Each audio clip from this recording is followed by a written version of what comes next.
Hello and welcome back to world of geopolitics. Maldives में international yoga day को एक park में मनाया जा रहा था और फिर यहाँ पर एक भीड़ जिनमें सिर्फ इस्लामिस्ट एक्सट्रीमिस्ट भरे हुए थे वो आ गए और उन्होंने खूब हल्ला किया और इस पूरे इवेंट को डिसरप्ट कर दिया या फिर पूरी तरह से ख़राब कर दिया और यह हवाला दिया कि उनके हिसाब से योगा गलत है और वो योगा प्रैक्टिस नहीं होने देंगे मालदीव में। फिर उसके बाद पुलिस को घुसना पड़ा और फिर टीयर गैस छोड़ने के बाद ही ये भीड़ काबू में आई और फिर माहौल शांत हुआ। इस भीड़ के यहाँ आने के पीछे कारण है मालदीव्स में बढ़ते हुए एंटी इंडिया सेंटिमेंट। इस ग्रुप ने ये कहा कि योगा एक शिर्क है और इस्लाम में शिर्क का मतलब होता है कि अगर आप अल्लाह के अलावा किसी को करते हैं वर्शिप तो उसे कहा जाता है शिर्क। बट इस पूरे क्योटिक इवेंट को मालदीव्स की गवर्नमेंट ने बहुत ब्रूटली शट डाउन कर दिया और फिर मालदीव्स के विदेश मंत्रालय ने ये स्टेटमेंट जारी कर दिया कि वो ऐसे प्रोटेस्ट कभी भी बर्दाश्त नहीं करेंगे और तो और जो भी ग्रुप्स ये सब कर रहे हैं उन्हें वो लाएंगे कंट्रोल में। मालदीव्स की पुलिस ने एक कार्रवाई स्टार्ट भी कर दी है और जैसा कि आप सब जानते हैं मालदीव्स की आबादी बहुत कम है जो अराउंड 6 लाख है, तो हमें उम्मीद ये है कि ये सारे राइटर्स बहुत ही जल्द पकड़ा जाएंगे।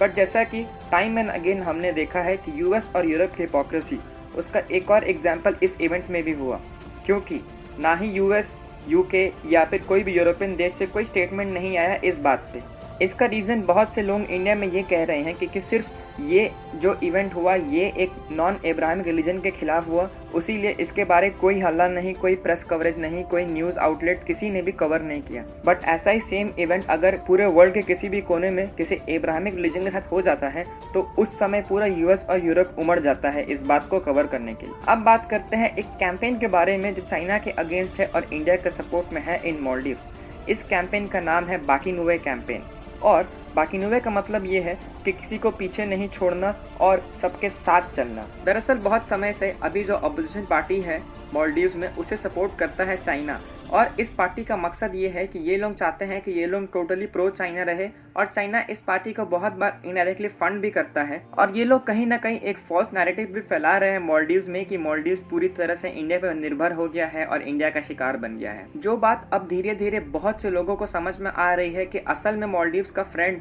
और सच्चा साथी कोई होगा तो वो in the long term India ही होगा। इसीलिए ये कैंपेन चलाया जा रहा है ताकि लोग और जागरूक रहें कि इंडिया एक ऐसा नेशन है जो सच में मालदीव्स की हेल्प करेगा। और अब मालदीव के सोशल मीडिया पर भी बहुत से ऐसे फोटोज सर्कुलेट हो रहे हैं जिसमें ऑपोजिशन लीडर और शी जिनपिंग साथ में है और उसमें लिखा है डेथ ट्रैप, क्योंकि हम सब जानते हैं जो हाल श्रीलंका का हुआ है, अगर मालदीव्स बहुत ज़्यादा हेल्प लेगा चाइना से तो चाइना उसे भी बहुत आराम से अपने डेथ ट्रैप में फंसा देगा। तो ये एक बहुत पॉजिटिव बात है इंडिया के लिए इस पूरे आउटकम से कि धीरे धीरे मालदीव्स के लोग भी समझ रहे हैं कि ये सब चाइनीज प्रोपेगेंडा हो रहा है और उन्हें अपनी आंख खोल के रियलिटी को फेस करना चाहिए। तो इस वीडियो के लिए इतना ही। अगर आपको ये वीडियो पसंद आया हो तो प्लीज़ हमारे चैनल को सब्सक्राइब करें और इस वीडियो को ज़रूर लाइक करें। Thank you.